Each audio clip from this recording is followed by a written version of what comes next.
Welcome to the Bubblewrap podcast. I'm Ashley Walker from HSE Advice UK, and we're here to protect your business and make safety pop. Welcome everybody, our next Bubblewrap podcast episode. I'd love to welcome Nicola to the studio today. I say studio, it's our office. Yeah. So Nicola, do you want to introduce yourself? Yeah, of course. Thank you for having me. My name is Nicola Combe, and I founded and now continue to run Combe Wills and Estates Limited. Yeah.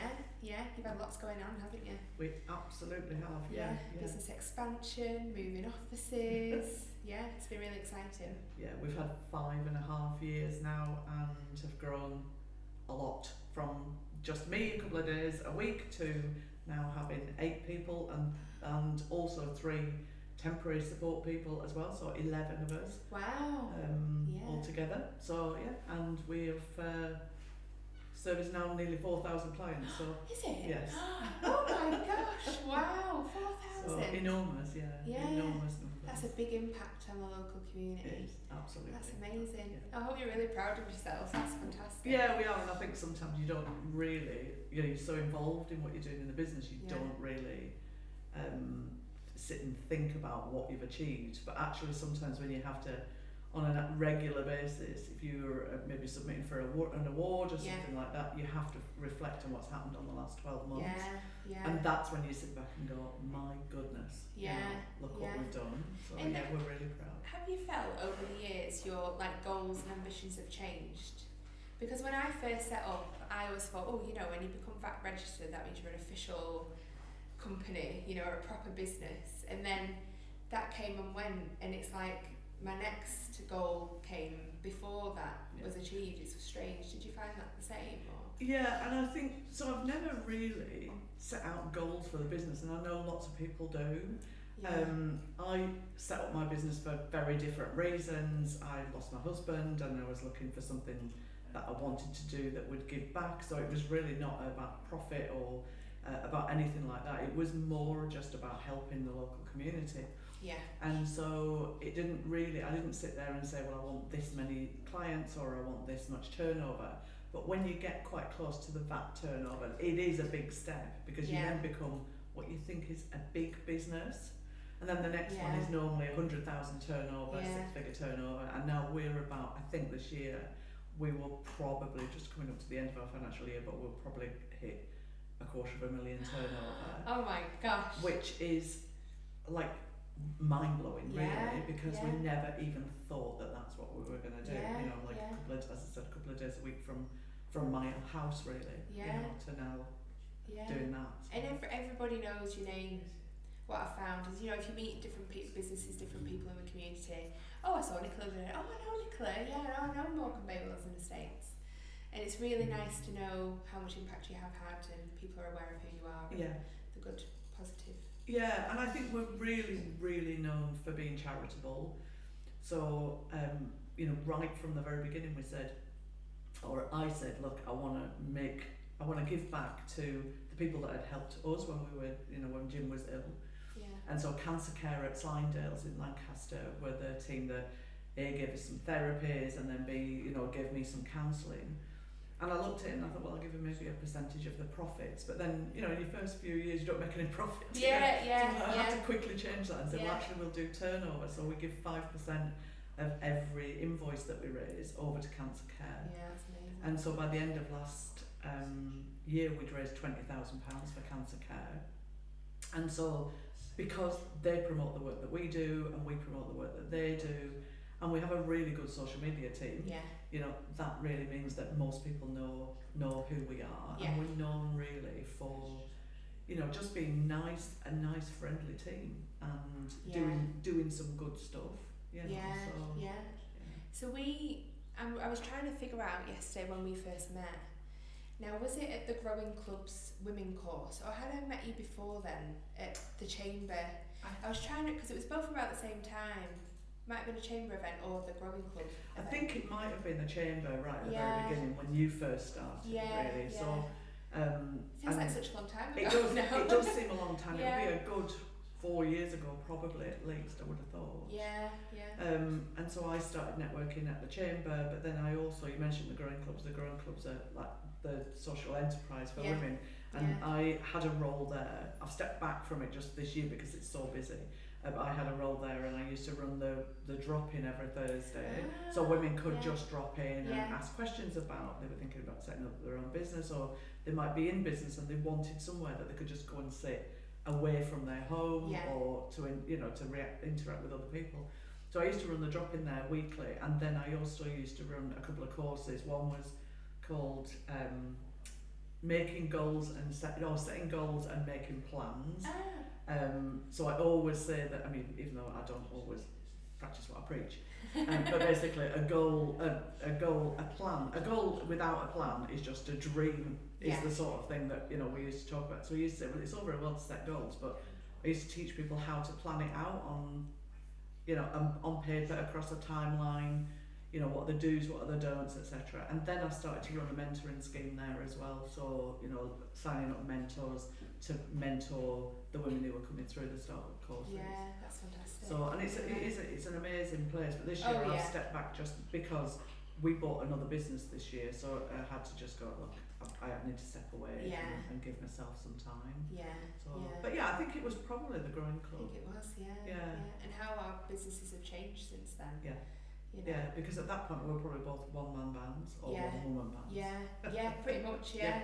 And it's in how time goes so quickly. I was speaking to the guys the other day how I can't believe that we're in year 4 now. Where's that time gone? And how we have changed, just from me starting out thinking I was going to be a contractor for years and years. Then Tiffany coming in, and I didn't even hire Tiffany. We went for lunch one day and we're like, I've set up a business, you want to come and join? Like tongue in cheek, and then she rings me the week after saying, kind of my nose in. You've got me now forever. Wow. I was like, yes, okay, let's do this. Alright, so that was the interview. Yeah, that was the interview. Well, I've known her since I was 11. Right. So we've got a very different relationship to I suppose a normal boss employee. It's very different. She can tell me when I'm being annoying. And it's funny you should say that, actually, because my first employee was my sister. Right, yeah. So when I was working, I think I've been working for about nearly a year, and I realised that, you can't do everything, so that somebody needed to come in and do the scanning and the printing and all of that sort of stuff. So I said to my sister, look, would you fancy coming and doing a couple of hours a week? And she said yes, and so she was working from my house. I had this lovely big study built in my house with a beautiful 3-metre piece of oak as a desk. It was absolutely gorgeous. And then she got the office. You were shoved out. So I was shoved out into the spare room. And so she came to work for me, and then my niece came to work for me, actually. So my niece, Andrea is a estate planner, so she came to work. She was a client of ours. And then Georgia joined us, who was in my niece, and so we had 3 of us working from my house. Wow. Which really, really was not going to work. No. Which is why we ended up getting an office at White Cross in Lancaster. But working with relatives, as you will probably find with working with friends, is there's some highs and some lows. And we class ourselves as a family business, so the 3 admin support temps that I talked about, all 3 of them are actually family members of other members of the team. So you're very much a family business. So it's hard to get that challenges. divide of professional and personal. But I've always said to Tiff, I want it to be a very, as work as a really close knit team, regardless if it's family, friends, and bring people in and have that flexible working aspect to it. Tiff works certain hours, and then if she needs to go to Thea's school activity, she can, because then she works different hours. And I've always wanted the business to be built on that. Because I found it, I don't have children, but I found work very restrictive in the past. I worked a lot in construction, so it was 7:30 to 5:30 every day, and I travelled an hour each way, and I got home and I was knackered. There's no time to have kids, so I don't know how people do it. So I want to try and build something where it is flexible for our clients. So if a client rings, in a panic, this has happened, amongst our team, one of us can go out either later that day or the next morning and have that.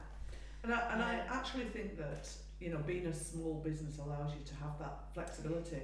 We all of us, we're all accidentally we've got an all-women team, and you know, it's not something that I ever set out to say we're just going to be women.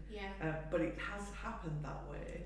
And it's not that I've never considered having a guy in the team at all, but all of us have responsibilities, you know, houses to run, kids to look after. I mean, especially my niece who has 2 kids of school age.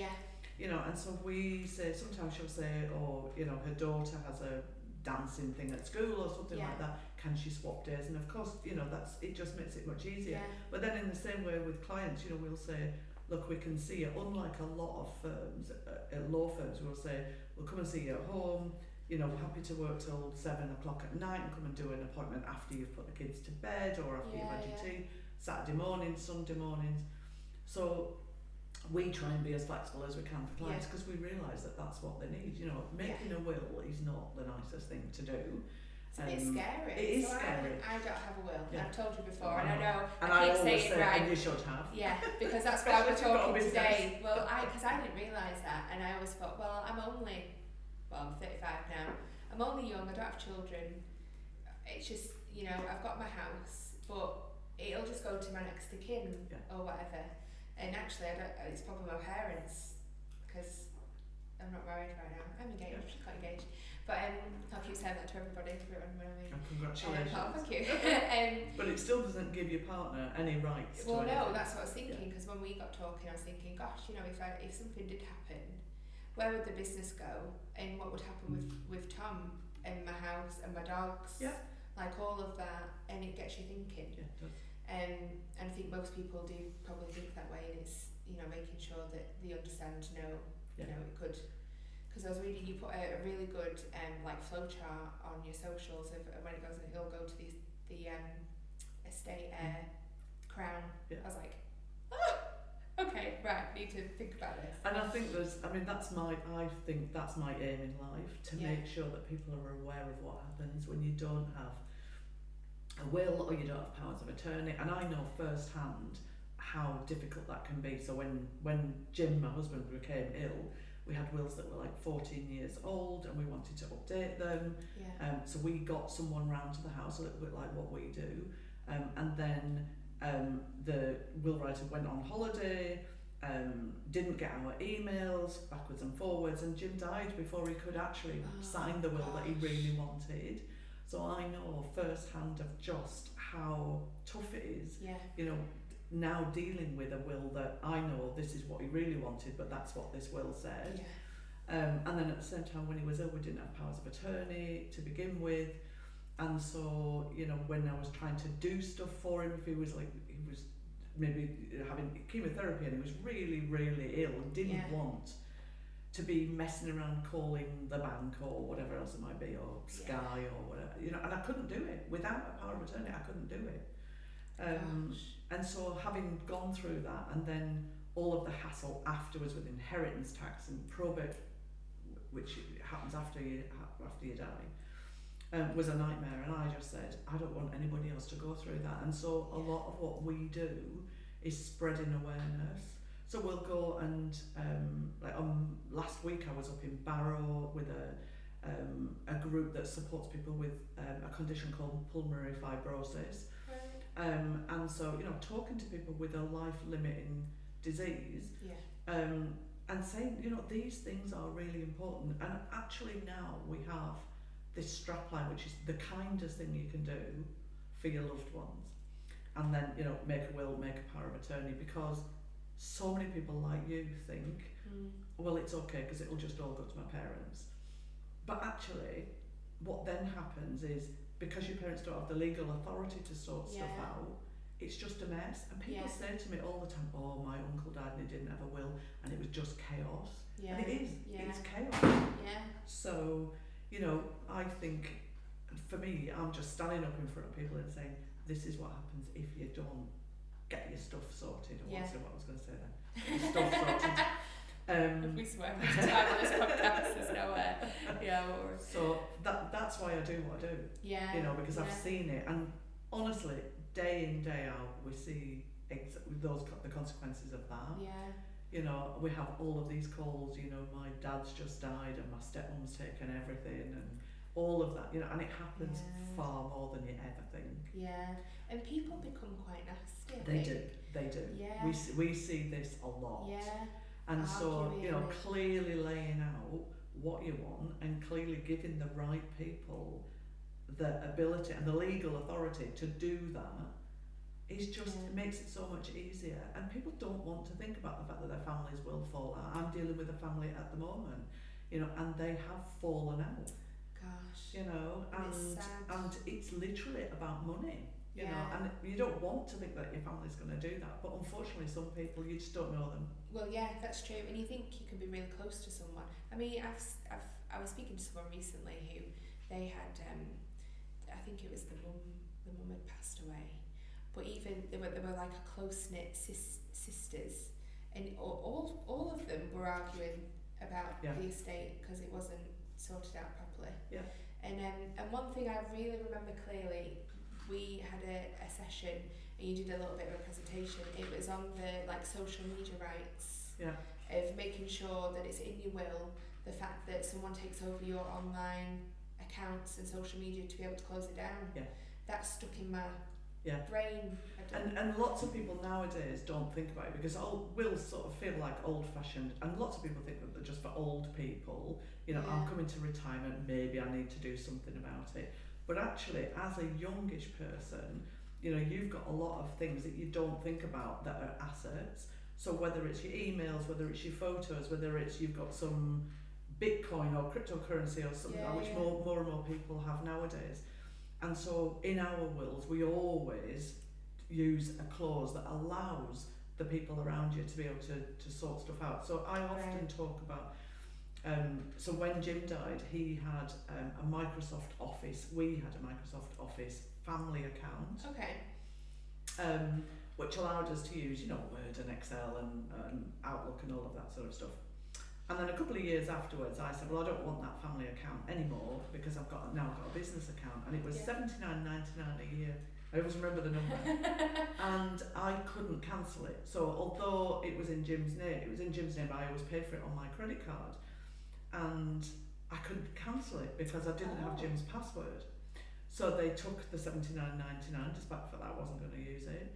And then the following year, I'd blocked them from my credit card, so they took it from my bank.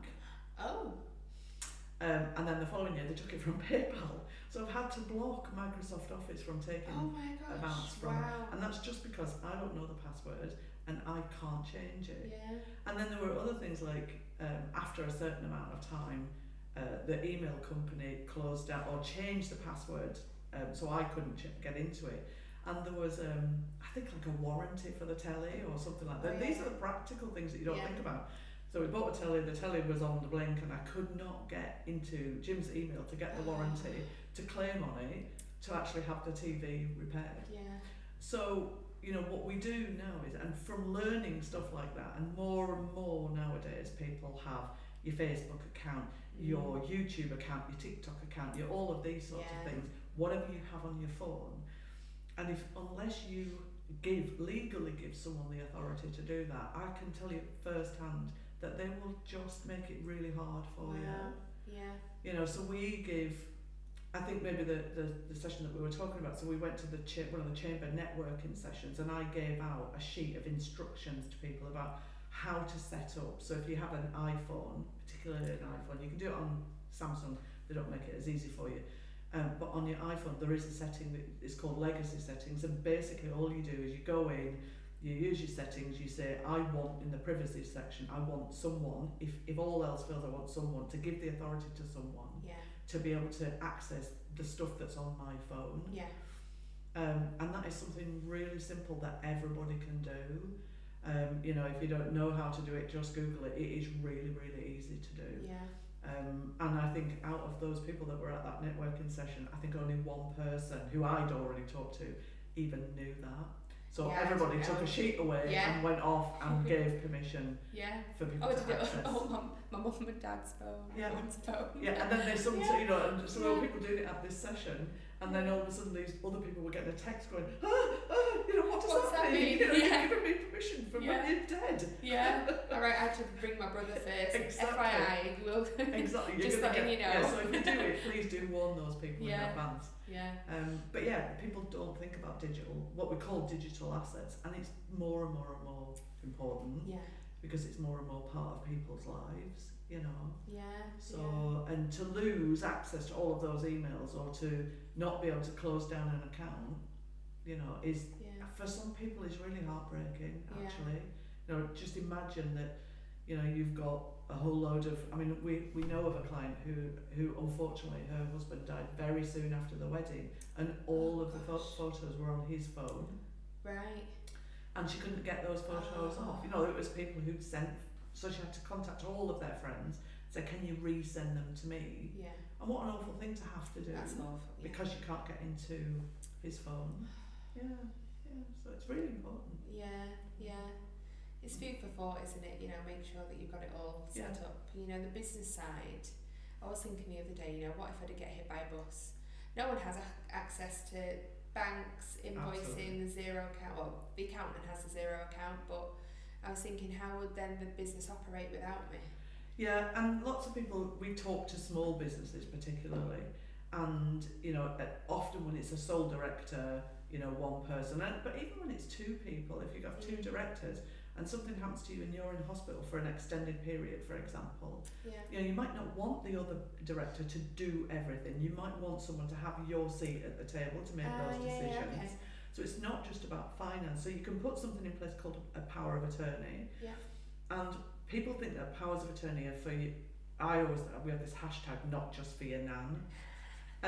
Because they aren't just for old people with dementia. People just assume, don't That's what lots of people think. Yeah. So I have powers of attorney. Okay, I'm not a lot older than you are actually, but you know, the thing is that we have clients who are 18, have gone to university, and their parents have said, put a power of attorney in place because if anything happens to you, you have a mental health crisis, etc. From a data privacy perspective, the university can't give information to the parents.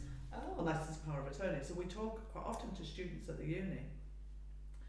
But for business owners, it's so important because, you know, if something does happen to you, particularly as a sole director, then okay, you can give someone else access to the bank. You know, one of my employees has access to the bank, but they don't have the authority to renew our public liability insurance, or sign a contract for the office, you know, or all of that sort of stuff that goes along with running a business. And so for some people, you know, they might just want to take time out. You know, look, I need to, for my own headspace, I'm going to take 6 months out. So it's not just for accidents neither, because with a finance or a financial and property power of attorney for business, you can say it can be used even if I still have capacity. I can just say temporarily I want you to take over. Right. But if you don't have those things in place, I've seen it firsthand where I've actually seen a business have to close down. Oh wow.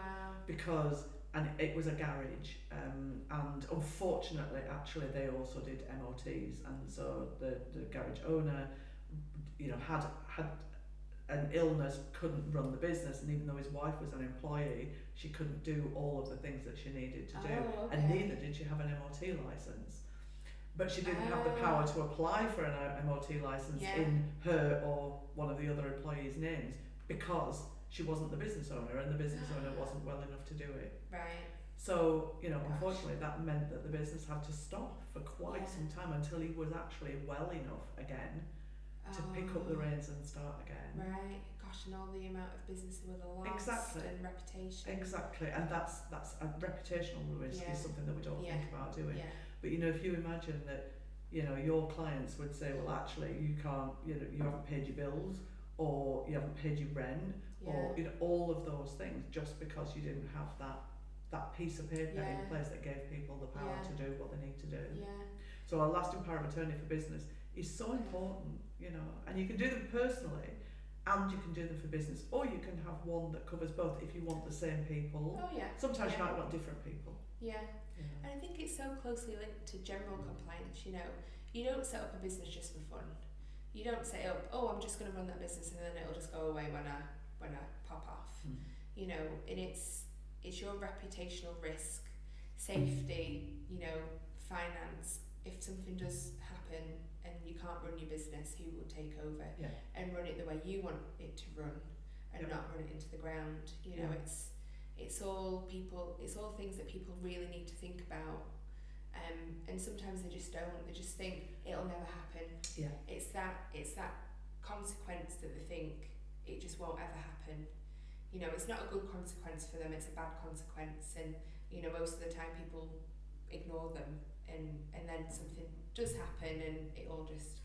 And I often look at, particularly powers of attorney. I know we can talk about wills for business as well, but particularly for powers of attorney, I look at them like insurance. Yeah. So you know, you have your house or you have your business, whatever it is, you know, and if you have house insurance, you don't think your house is going to go on fire, or you're going to have a flood, or you're going to get burgled. Yeah.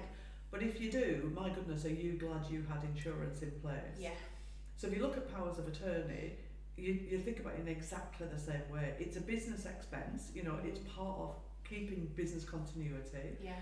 You know, and it's really something that you absolutely should have in place in your business. Oh yeah. You know, and you can put it through the business, claim the VAT back, all of that sort of stuff. So the reality is, why wouldn't you have it? It's just another form of insurance. Yeah. You know, so, and I often say to people, do powers of attorney and hope you'll never use them. Exactly the same way as you would think with insurance. Yeah. Yeah. So, and with a will, you know, I mean, a will you are going to use, you know. Yeah. There are no two ways about it. You are going to use a will. Yeah. But all too often, I see people who are business owners and they've got a will, and they might have maybe done it online, or they've done a free will, or they've done it, God forbid, they've done it themselves, because you do see it. I didn't think you could do that. Yeah, you can do it yourself. You can go and buy a packet in WH Smith's or from the post office and write your own will out. Absolutely, yeah.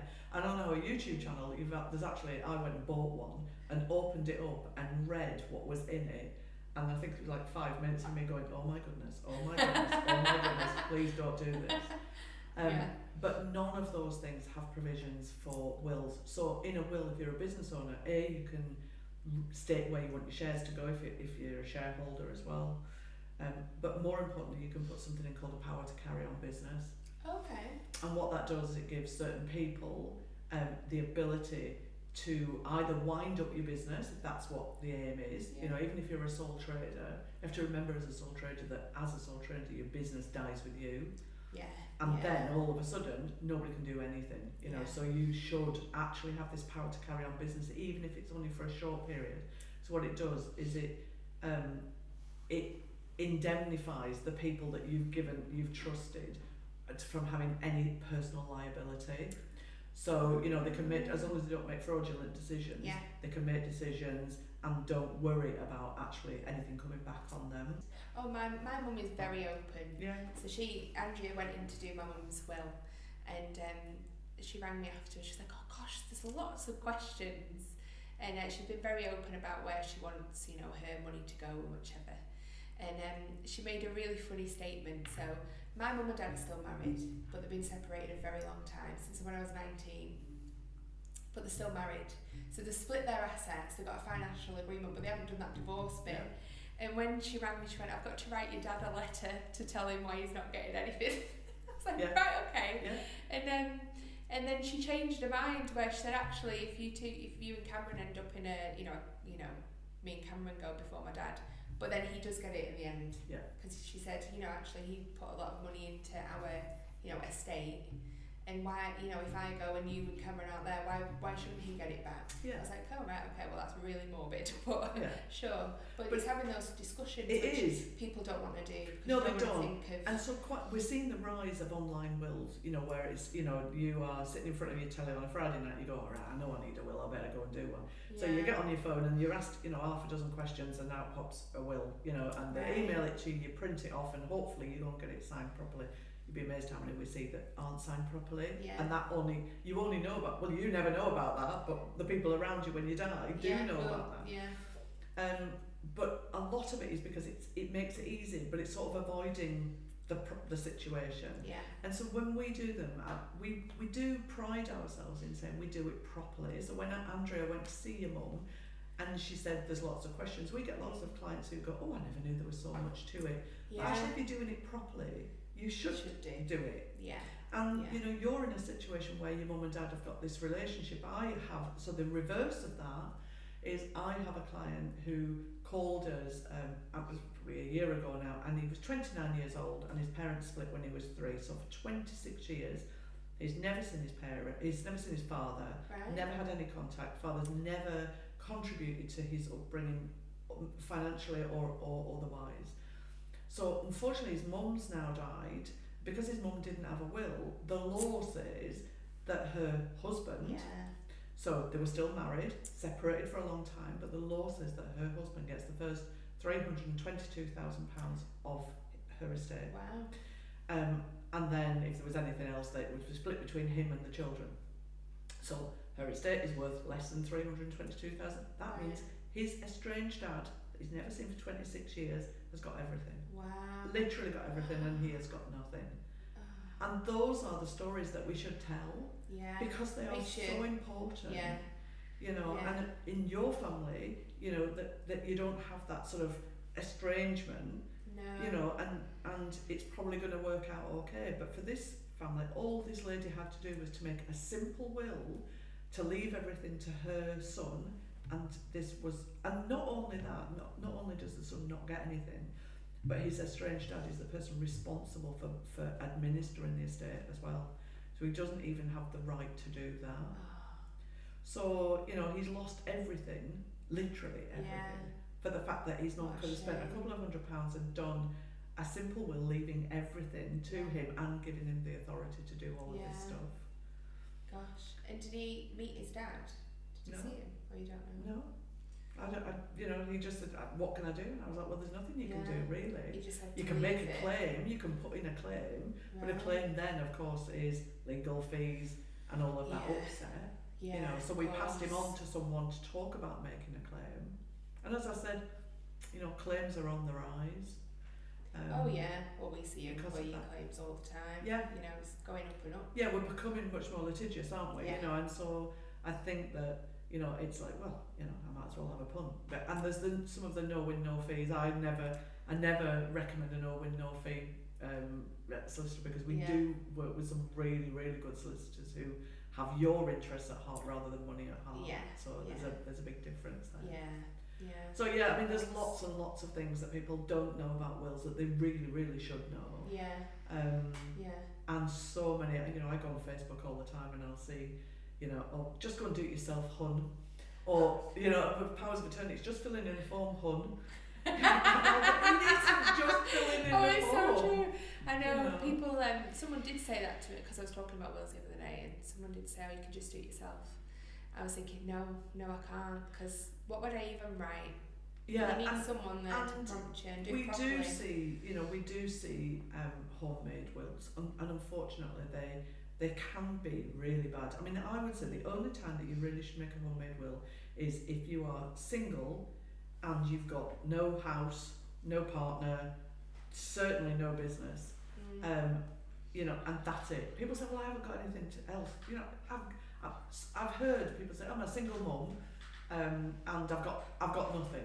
And that is something that I hear often. But you've got your kids, you know, and really for young parents, they really, really should name guardians in their will, because what you don't realise is that it's all very well to say, well, if anything happens to us, and I know it's a horrible thing to think about, but if anything happens to us, then don't worry, because the kids will go to my mum. And I've seen cases where social services have said that's not the right thing, and they've taken the children away and placed them somewhere else, or the two families then go head to head and say, well, they should be with us, they should be with us.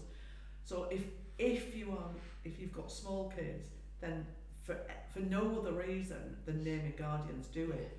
And it's actually the hardest thing. Nobody can ever think about you not being there for your kids. It's a horrible thing. And Andrea, who works for us, she made a will with me. She was a client of mine before she came to work with me. And she put it off and put it off and put it off, and her kids, I think at the time, were like 12 and 14 or something. And she said, I've just been putting it off. And we even get people who say, oh, my kids are now 18, so I don't have to worry about it. Now I'll make a will. Really? And I'm like, what? See, that would be my first trigger, is if I have a baby. Then That would be, I've got to make a will because I've got a child. Yeah. But lots of people don't realise that because they just make assumptions, you see, and this is the thing. Yeah. People come to us with so many myths. There are so many myths around wills. I mean, the first thing people often say is, if I don't make a will, it'll all go to the Crown. That's not true. I've just talked about, you know, the fact that the mum didn't make a will and it went to the estranged dad. Yeah. You know, so there are a set of rules in place. But for guardianship, you know, it's really, really important because there are no rules in place. That's the other than if there's two of you and you both have something called parental responsibility. If one of you is no longer around, the other one becomes the sole parent, you know, person with parental responsibility. And sometimes that actually might not be what you want. You know, you might have a really difficult situation where, you know, the father or mother of your kids isn't somebody that you want to be involved anymore. Yeah. And that's much more difficult. But don't just assume that your parents have the right, normally it's parents or one of your sisters or something, have the right to become the legal guardian. They have to apply for it unless it's in your will. Oh, wow. Excuse me. God, I've learned so much. I know, and people do so that. It's funny because I'm sort of looking around where we're sitting and I can see everybody going, what? Yeah. And people are invested because it's, I try to just say, tell it like it is, because the reality is, if you don't know, we usually say all the time, you don't know what you don't know. Yeah. You know, and a lot of your clients will say the same thing, you know, you don't know that you could be prosecuted for this, or you have to do this, or you have to have these things in place. Yeah. And it's our job to tell people. Yeah. And put that message out there Exactly. in any way we can. So I think it's my job to spread awareness and talk about, you know, we never give names, but we talk about situations that we see on a regular basis. Yeah. I mean, I have a friend, excuse me, and this is about being unmarried, and so she lost her partner. I'm going to say 18 months ago now. Excuse me. Now I've got a cough. 18 months ago, and unfortunately died very suddenly at home. They lived together for 28 years, but they weren't married. Didn't make wills. She was a friend of mine. We must make a will. We must make a will. And the house was in his name.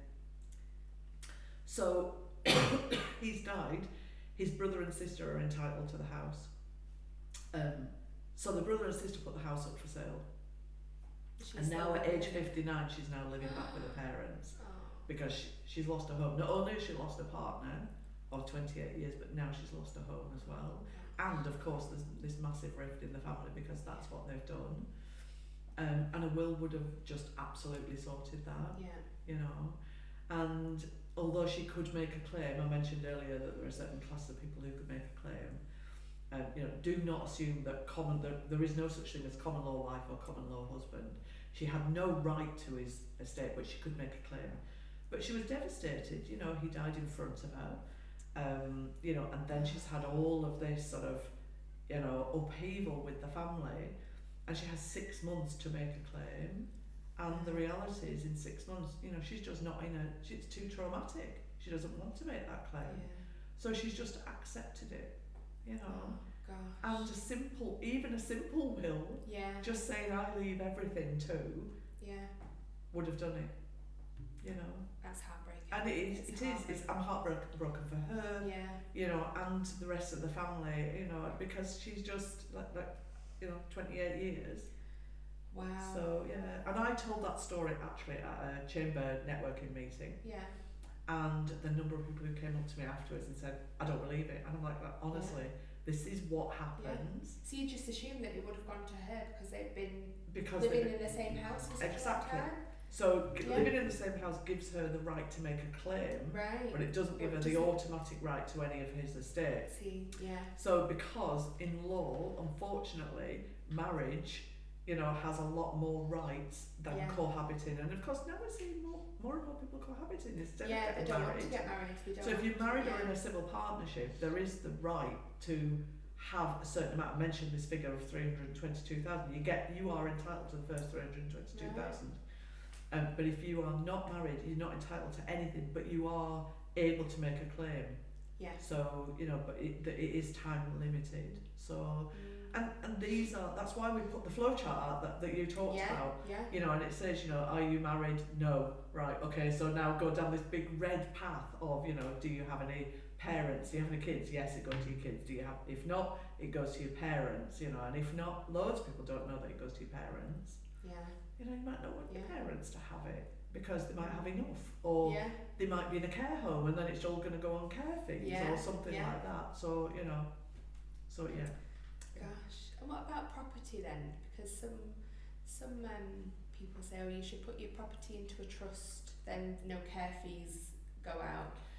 Yeah. Or something. That's got to be more complicated than that, surely. Yeah. So if you put your property into trust, what you're basically doing is you're saying, instead of me and my husband or whoever, or just me owning it, I'm going to give it away in my lifetime, and I'm going to give up control. Wow. Okay. Yeah, but surely, say if someone then fell out, they could kick them out. So that's part of the problem. Right. So if you, like, lots of people will come to me and say, put your house in trust. So first of all, if you say, I want to put my house in trust to avoid care fees, and then that inevitably happens, then that absolutely will be challenged. The local authority, when you go into care, will look at that deed of trust and they'll say, you only did this to avoid care fees, and they can undo it. Can they? Yep, right. Absolutely. They have the right to undo it. Yeah. So if somebody comes and says that to me, I will say, we don't do it. We do not put your house in trust because it's fraught with danger, and you also give up control. So basically you're saying, I'm going to give the ownership of my house to people that I may or may not know. If ever I want to sell it, if I want to raise money against it, if I want to do a new mortgage, if I want to raise equity release, if I split up and we need to sell it, I've got to go and get permission from these people. And not only that it's also, in a lot of cases, subject to tax ongoing. So that's the first thing. Then we see people who'll say, well, actually, I'll put the house into my kids' names. Right. And we see that a lot. And they'll say, you know, can I put my house in my daughter's name? We'll get these calls. We get these calls every week. Can I put my house in my daughter's name? And I'll say, well, you can, but I wouldn't advise it. So if your daughter, now if you live in the house, you are supposed to pay market rent. Yeah. Continue, because otherwise it's for a tax reason. You're giving a gift, but you're actually still benefiting from it. Also, that's got to be capital gains tax. Exactly, there's all the capital gains tax. Because you're getting a big asset. Absolutely. It's worth a fortune. It becomes a second home, and therefore there's capital gains and there's stamp duty. Yeah. And it's a second home, and all of that sort of stuff to pay. You know, and you mentioned your pets as well, you know, so lots of people want to make sure their pets are looked after. Oh yeah, they'll be number one. Yeah, and for a lot of people they are. Yeah. You know, and so, you know, we've unfortunately seen someone die, and then, you know, the executors don't want, or the family really want to look after the cats or whatever it is, and they just put them out on the street, and it does happen. Does it? I have a client actually who, she's got 3 cats. She was in Wales actually, and she, so I talk about Wales a lot. I've got a cottage in North Wales, and we also have North Wales wills, which is part of our business, so we do lots of wills in Wales, hard to say. But I have a client who's got 3 cats, and actually she's left her cats, she's got no children, she's left her cats to the local animal rescue place with a sum of £36,000. Wow. She's worked out that each cat is going to live for probably 12 years, and there's, you know, the cost of food and insurance and vet's bills, etc. She's got a little spreadsheet. And she left it with that sum of money. Yeah. You know, and that's more common than you think actually. Right. So often they'll sell the family or sort it out. You know, but but you never know though, do you? Because you might get someone who'll go, I don't like dogs. That's right.